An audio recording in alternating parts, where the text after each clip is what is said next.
Thanks for tuning in to this basketball edition, Mountaineer Nation of Fox on West Virginia Mountaineer Sports, and we recap West Virginia's loss last night in double overtime, 89-88 to the Ohio State Buckeyes, and we'll also talk about where this West Virginia basketball team is in perspective of the non-conference season, which I know, yes, does still have a game left against Mississippi Valley State. Sounds like a glorified high school team to me, but I think now that we are now 5 games into playing against Power 5 opponents, and yes, I'm considering the Big East Conference, so with Xavier in it as a power conference, we can make a few determinations, I feel like, better about this team than we did a little over a month ago whenever they kicked off the regular season and approach Big 12 conference play. I would bring in the Swami into this, but the Swami's in shambles just after this loss, staying up late last night. He tore the V on his WV, so the Swami is just really not in a good mental state after this loss to Ohio State. And I got to say, a very entertaining game to start it off, a game. Sometimes I feel like college basketball, just when you watch so much college football and then you're investing 3.5 to almost 4 hours of your day involved into a game to then get a basketball game and it's like, man, it's over. It feels like in the blink of an eye. You almost feel shortchanged. So to go double overtime, this was stress Virginia. This felt like an old, Big East or Bob Huggins coached game out there. And unfortunately, West Virginia didn't come out on the right side on top. Had a double-digit lead at this point, or when was it? At 13 minutes and 52 seconds in the second half, West Virginia led the game 51-39. Then Ohio State really started to turn on the pressure. They started to get really chippy defensively. So we're like, all right, this is our we're in the last quarter of the game. So it's like fourth quarter, if you want to call it that. I know there's only 2 halves in basketball.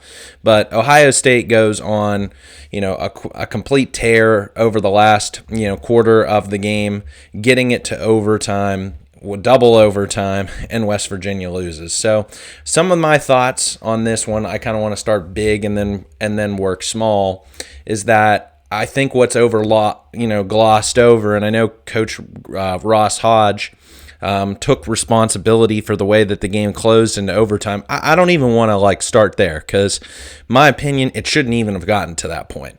When you're up 16, you have to be able to close, and this is what I think is, going back to Coach Huggins' philosophy, and I guess in the same kind of vein that Coach Hodge is being a defensive-first coach, and this is what I'm a little bit worried about. I don't know, not say big picture, but I get it. You want to be, when they were coming into this game, I think 3rd in all of Division I in scoring defense. But look at who West Virginia's played, y'all. It's not like they've played some nationally ranked powerhouse like they're going to be playing in the Big 12 play against, say, like Arizona, BYU, Iowa State.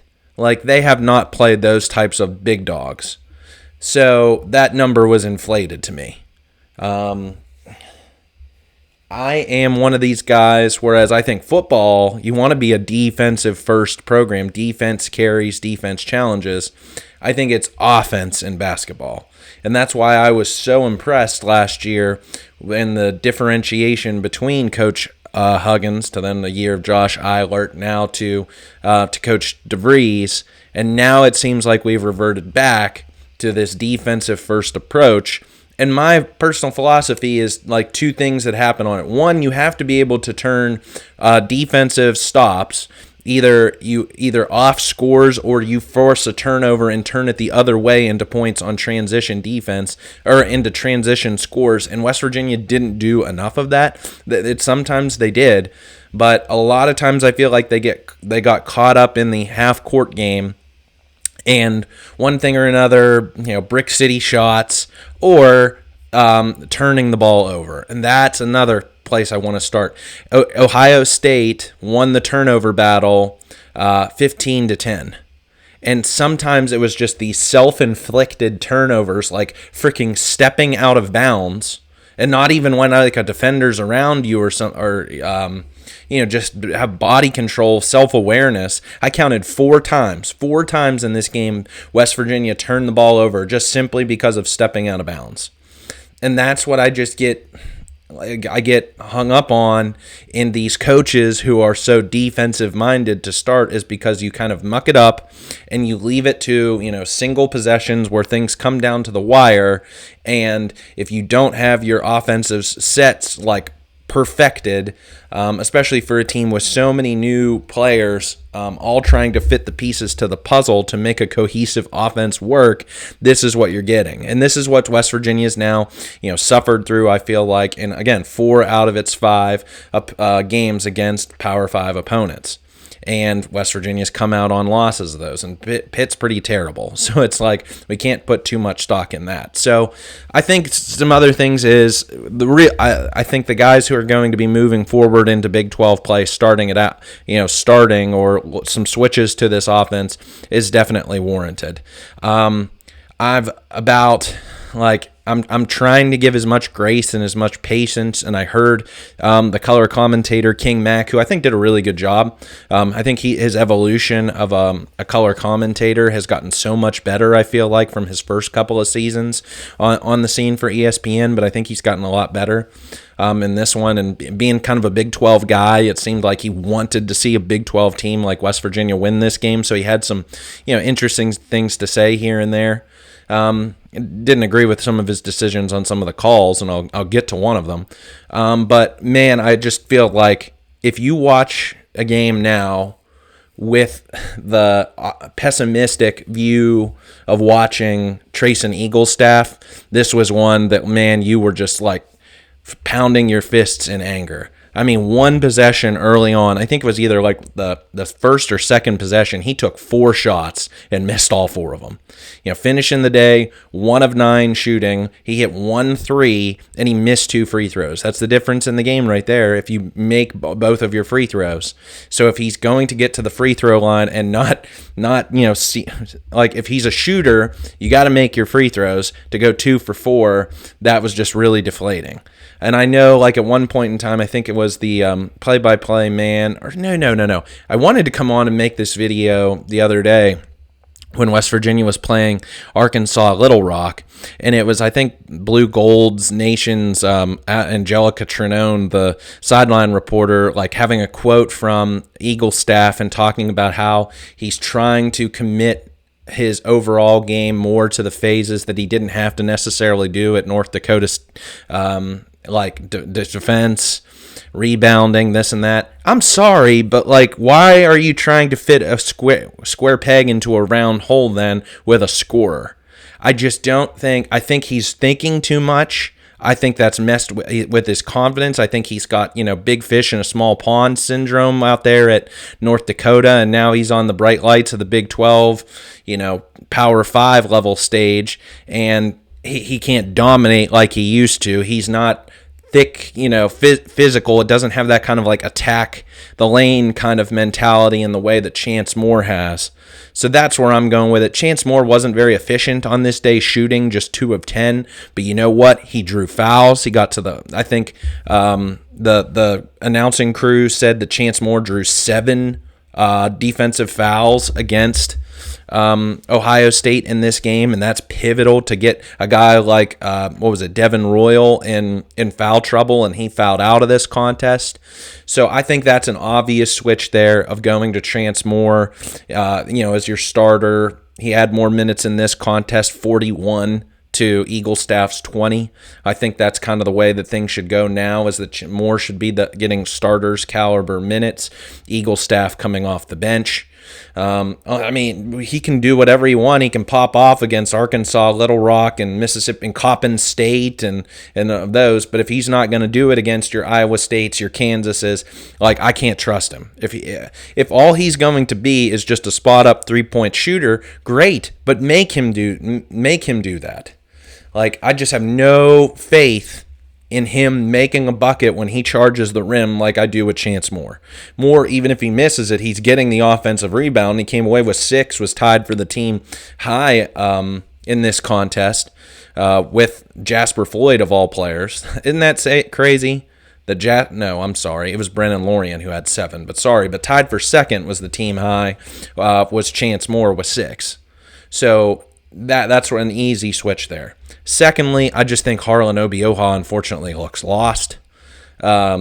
Just not the same type of like mentality, physicality, aggressiveness that we saw in the backyard brawl.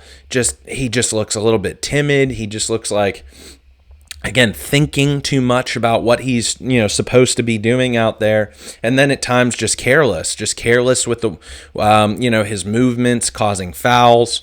How many did he fouls? He just had two on the day, but man, he almost had a turnover that cost West Virginia before the overtime period. I'm trying to see whenever it was. He had a turnover with 4 minutes left that almost cost West Virginia.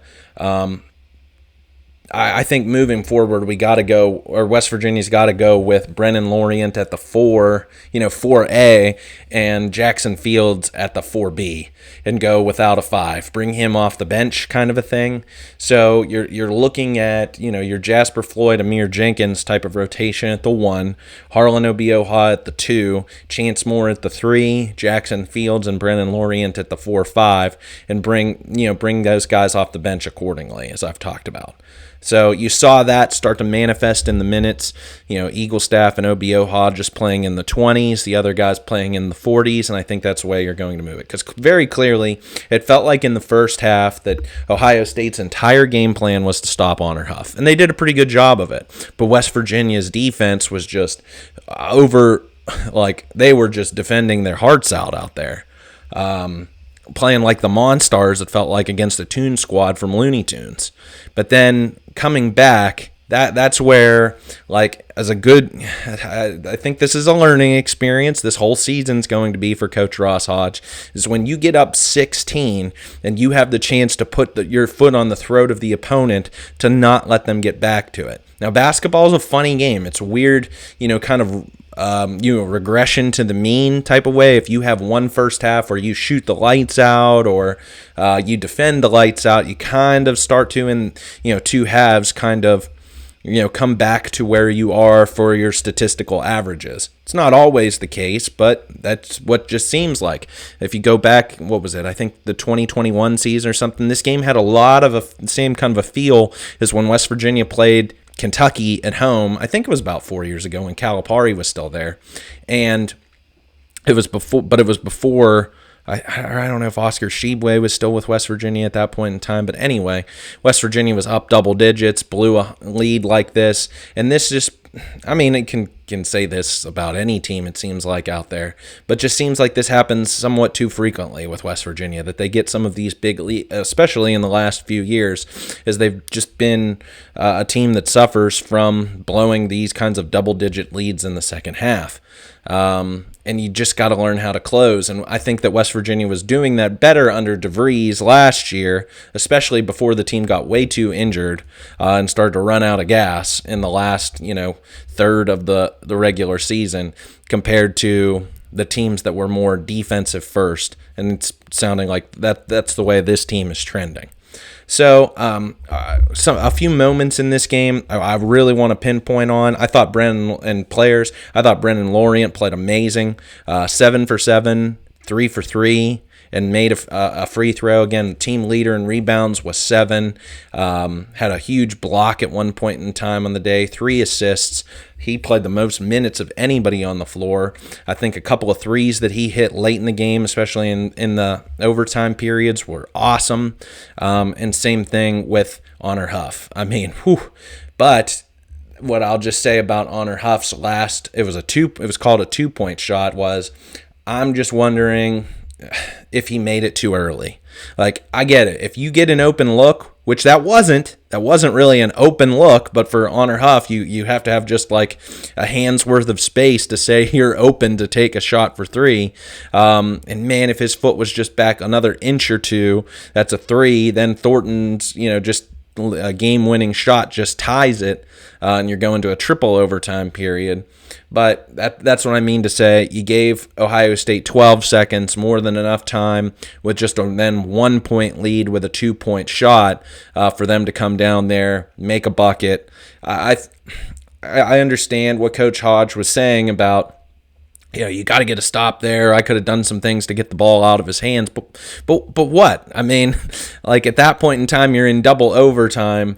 It's like it all comes down to, I feel like, who has the ball last, who makes the right shots. So with 3 seconds left, you had no chance on that last play out of bounds, having to throw the ball deep. So that's what I mean to say. You had the opportunity to, with the shot clock off, to take a shot closer toward the the end of the period, rather than giving Ohio State back the ball with 12 seconds. So I'm not going to criticize or take it away from Honor Huff on that shot. It's just when he made that shot, I thought to myself, crap, you gave Ohio State too much time. I thought that they were going to be able to draw up some sort of a play, and I just hope that they did the same thing, is they made it with enough time for West Virginia to get one more good look. So that's what I mean to say is I think that we're putting too much of an emphasis on that last defensive possession, whereas you shouldn't have gotten to overtime in the first place. You should have put your foot down on Ohio State's throat, and you should have buried them, and you didn't. I did think that there was a missed call. I think it was the at the end of regulation, when Floyd was coming down the ball in transition down the far right-hand sideline, guarded by Mobley. His feet were moving, and the refs call a ticky-tack foul on what they called as a push-off against Floyd. I thought that was, if anything, that's a blocking call, because he's not set. He's running with him in transition. He's up in his face. If his feet are moving, that's by definition not a charge. And I don't think that was enough of forceful contact by Floyd pushing off him to warrant any sort of a call. That's a play-on call. You had 4 more seconds left. You were deep in Ohio State territory there. I think that West Virginia could have had a chance for a last-second shot. You had more than enough time. You had men trailing Floyd that you could have kicked it back, look for a decent shot to put it in for the game winner. Instead, you're going to overtime. So I'm really impressed by West Virginia and the effort that they put into the two overtime periods, back and forth, shot for shot, defensive possession for defensive possession. But I thought that you had a chance to win this in regulation. So between blowing the 16-point lead in the second half, not getting that call at the end of regulation, it was just like, damn, you got to go and you got to fight this team that all the momentum is gone for you. And again, made a couple of big shots. Lorient, Huff, you thought that because of their heroics that West Virginia deserved to win this. So, I thought West Virginia, another point in time when Ohio State head coach Jake Diebler got a technical foul when West Virginia was only up 55-52, and then West Virginia hits 2 of the technical fouls, Huff did, and then Lorient went 1 for 2 at the line and then went up 58-52.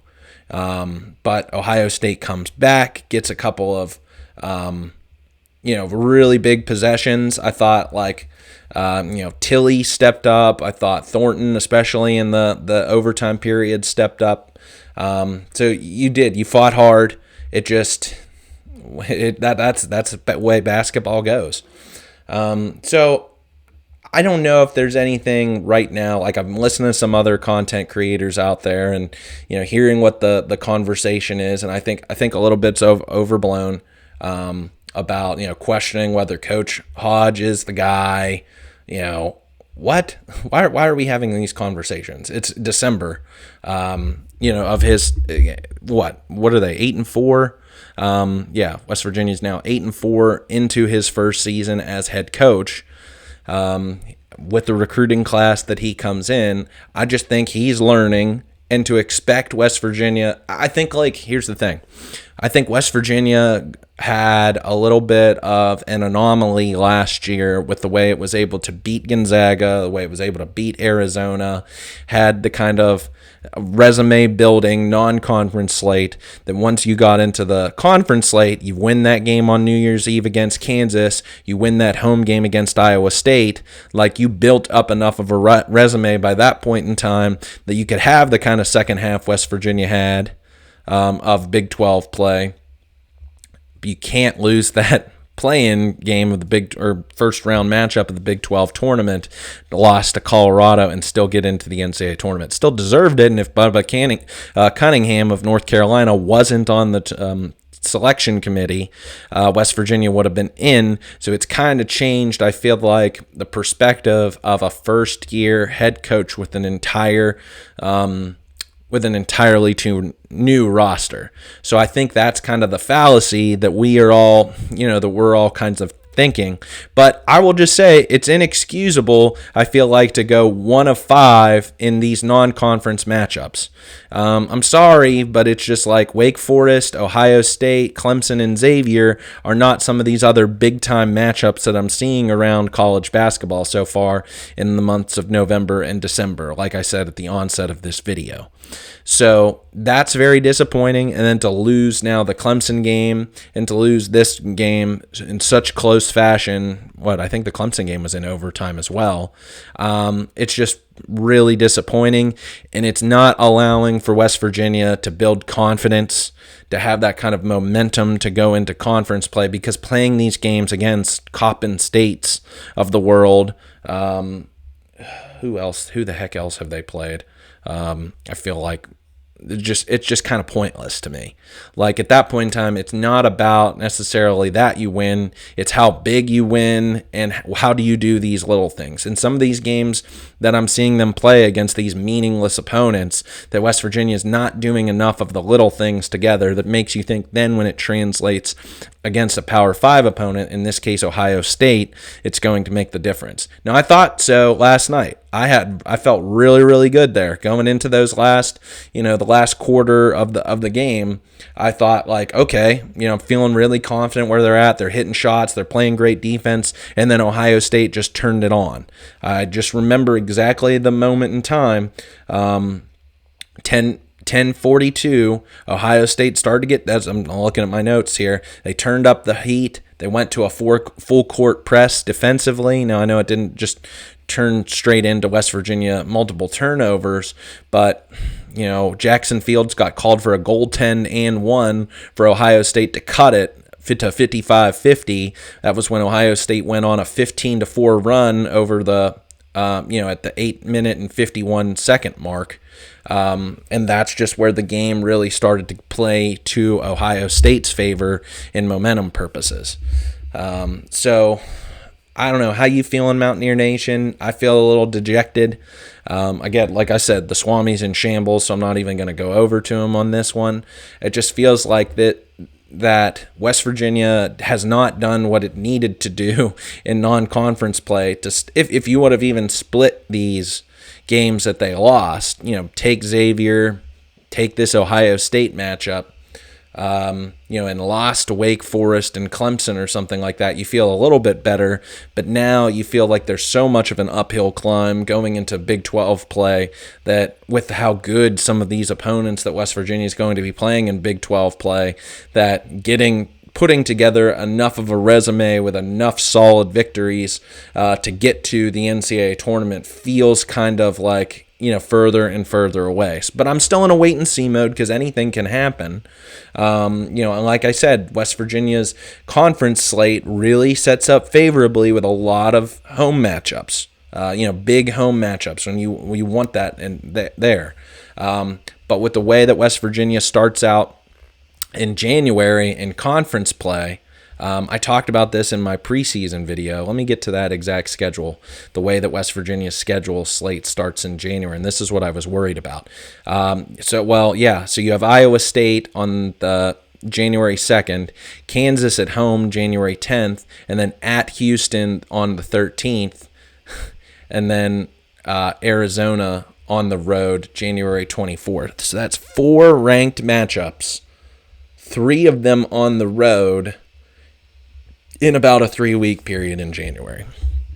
So with having not built the kinds of momentum, prove it that, yes, we've been here, we've done that, we've walked out victorious, that they should have taken care of, I feel like, against some of these opponents in non-conference play, you don't feel as confident, I feel like, going into this stretch that's going to be really difficult. And then by at that point in the season, will the kind of I don't know. I don't want to go too far down the rabbit hole. That's, doom and gloom kind of way there.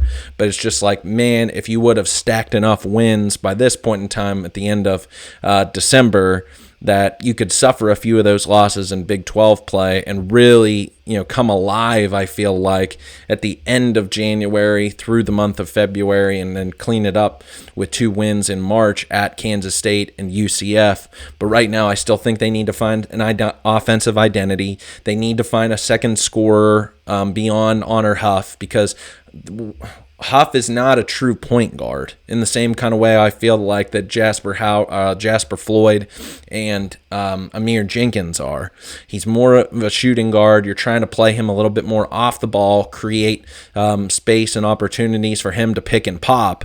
But instead, I felt like way too many possessions there in the overtime periods that he was having to bring the ball up, work off screens to create his own kind of shot himself, rather than letting a guy like Floyd or Amir Jenkins do that. And I'm not going to harp on Jasper Floyd at all. I thought his on-ball defense throughout regulation on Thornton was awesome. So he's a defensive first kind of guard. He's going to move the ball and work in transition, hit a couple of shots that you needed to on this day.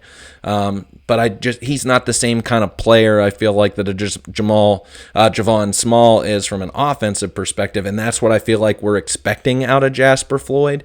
Instead, you're trying to work it a little bit more creatively between the way that you do it with those two guards. And it's not to say that Huff is a negative defender. I just think that he's a much better shooter. So you want to get him in those positions where he's not having to exert all of himself for the defensive side. You want to leave him fresh to be able to, get open looks and nail those shots down and not burn him out. And then for Floyd, I think you want to see a little bit more offense while still keeping the same kind of defensive pressure that he does. So if that's the case, is Jasper Floyd West Virginia's second scoring option? Is it a continuation of letting Lorient shoot from the outside? Because if he can do that at the same kind of clip that he does in the post, then I think West Virginia does have a bona fide second scorer there in Brennan Lorient. But I think that we're talking around the elephant in the room here, is that West Virginia made a huge investment. It feels like, you don't know the numbers, but that is really kind of the characterization, is that West Virginia put a lot of eggs in the basket of Trace and Eaglestaff, and he's not paying on the return of investment. That I don't care how good of a, defender and rebounder and all this that he does ancillarily. He is on the floor to score. So if he's not going to score, it's like, you bought a really nice club, a nice hybrid or 3-wood or something in your golf bag, and you don't feel confident enough in hitting it, so it takes away from your complete game. So that's what I mean to say, is that I just think that West Virginia needs to find its second scorer. And if Eaglestaff comes out here and nails 30 against Mississippi Valley State, great, fine and dandy. But then if he gets held to 4 or whatever against Iowa State, there's no point here. He's got to start showing up in some of these matchups against better competition. So how are you feeling, Mountaineer Nation? Love to know your feedback, good, bad, or indifferent. Leave your comments here on YouTube. If you've liked this video, please like it so more Mountaineer fans can see it across YouTube. And love to have you a subscriber to my channel as we talk more basketball. Of course, we'll have the transfer portal opening and more to talk about. We've had some more transfer additions since Jaheim White announced he's going to be entering the transfer portal in January, when he said that earlier this week. So we'll be following all that action on what's happening with the roster management for the football team, but it's basketball basketball time. And right now, it just kind of seems like the West Virginia basketball team is at this point in the movie where you need to start seeing some changes for West Virginia to turn the tide against what they're facing in the greater landscape of college basketball if they want to get to the NCAA tournament, which is every team's goal. So thanks for tuning in, everybody. Hail West Virginia. Let's go.